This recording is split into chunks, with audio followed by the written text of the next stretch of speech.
Prime Minister has signalled his confidence in Suella Braverman and that she held her hands up to the mistake that she'd made. I'm happy to trust the Prime Minister's judgment. If further investigation needs to be happening, then I'm sure the Prime Minister will sanction that. Tim, Jake Berry has come out and said that Suella Braverman made multiple breaches of the ministerial code, not just the one technical breach she admitted to last week. Surely this is grounds for further disquiet and investigation, no? I haven't a clue what Jake Berry is referring to. I find it rather odd that he's come out with this now, the day after he's been sacked as party chairman. The Prime Minister has signalled his confidence in Suella Braverman and that she held her hands up to the mistake that she'd made. I'm happy to trust the Prime Minister's judgment. If further investigation needs to be happening, then I'm sure the Prime Minister will sanction that. Let me put this to you from another one of your colleagues, Mark Pritchard, of course, a former member of the Intelligence and Security Committee. He said MI5 need to have confidence in the Home Secretary, whoever that may be.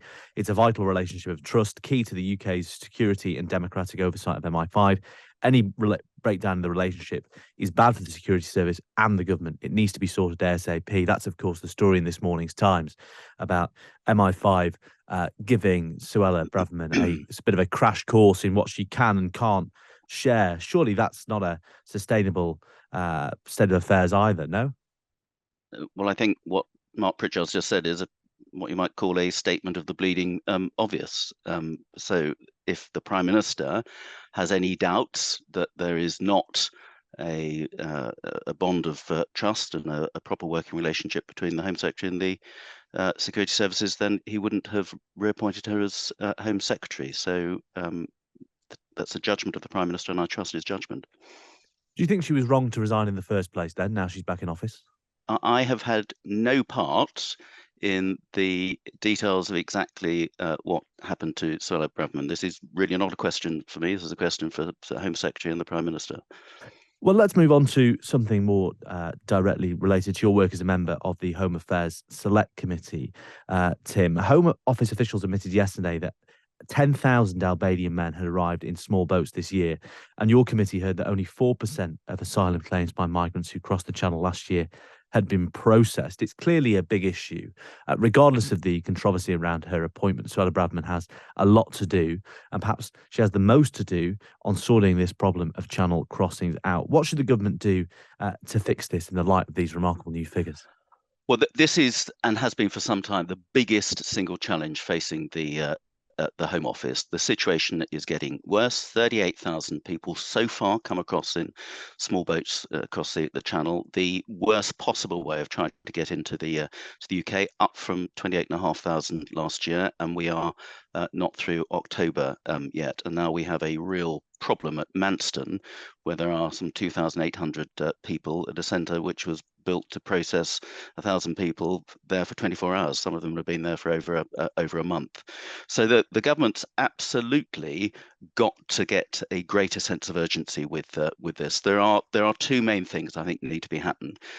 This, at source, these boats should not be coming across the Channel. The French have the power to stop this overnight if they were to intercept those boats once they've got into the water, or at the very least to arrest those migrants, which they are stopping getting into the water, but they take away the boat, they're released, they're back again the following day. We've got to sit down, have a sensible conversation with the French about how it's in their interests as well for them not to allow those boats to get into British territorial waters. That would stop the trade stone dead. If they're not prepared to do that, we still have at our end to speed up the whole process of how we judge the cases of those who are coming across the Channel and claiming asylum. And the fact that, as you've said, only 4% of those who arrived last year have so far had their claims assessed means that we've got a huge backlog, and people crammed into now Manston and to hotels up and down the country at vast expense as well. So the whole system has got to be speeded up so we can judge those people who do have a claim to be here and those who don't, and make arrangements for those people to leave the country in as speedy a way as possible.